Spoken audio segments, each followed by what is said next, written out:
My name is Tommy Grace. I live in a small village in California called Red Hollow. It was once a place full of life, with kids playing in the streets and neighbors always stopping by to say hello. But everything changed one terrible day, and I'll never forget it.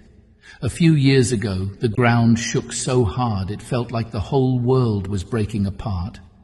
The earthquake destroyed almost the whole village. I was in town getting supplies when it happened. My 3 sons, Mark, Ethan, and James, were at my house with their wives and kids. They were having a big family dinner while I was gone. When the shaking stopped, I raced home, praying they were okay. But when I got there, all I saw was rubble. My home was gone, crushed to the ground. I started digging through the wreckage with my bare hands, calling their names.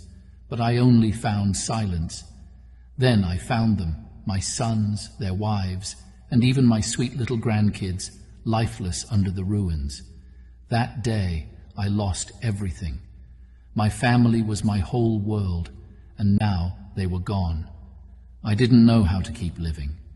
The days after the earthquake felt like a blur. The town was full of people crying, trying to rebuild, but I didn't care about any of it. I didn't want to be here anymore. One morning, I decided I couldn't take the pain any longer. I walked deep into the woods, far away from the village. I didn't want anyone to find me. I planned to end my life there where no one would see. But as I wandered, I heard a faint, sad sound. It was like a cry. I followed it and found a tiny monkey tied to a tree. He was skinny, dirty, and shivering with fear. His big brown eyes looked up at me, full of sadness. For a moment, I forgot about my own pain. I couldn't leave him there like that. I untied him and carried him home. At first, the little monkey, who I named Buddy, was too scared to eat or let me come near him. He would hide in the corner and shake whenever I moved. But I knew what it was like to be scared and hurt, so I gave him time. Slowly, he started to trust me. One night, when I couldn't sleep, I found my father's old rusty violin, which had also managed to survive the earthquake. It was covered in dust, but I cleaned it up and strummed a few chords. I hadn't played in years, but the sound brought back memories of happier times.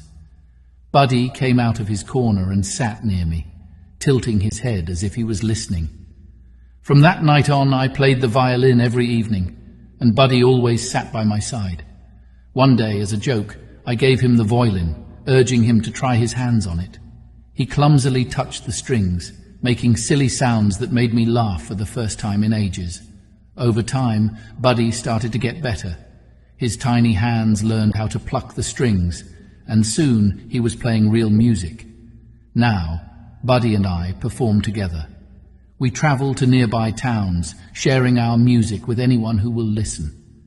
People always say how special it is to see a man and a monkey making music together, but it's more than that. For me, Buddy saved my life. On the day I planned to leave this world, he gave me a reason to keep going.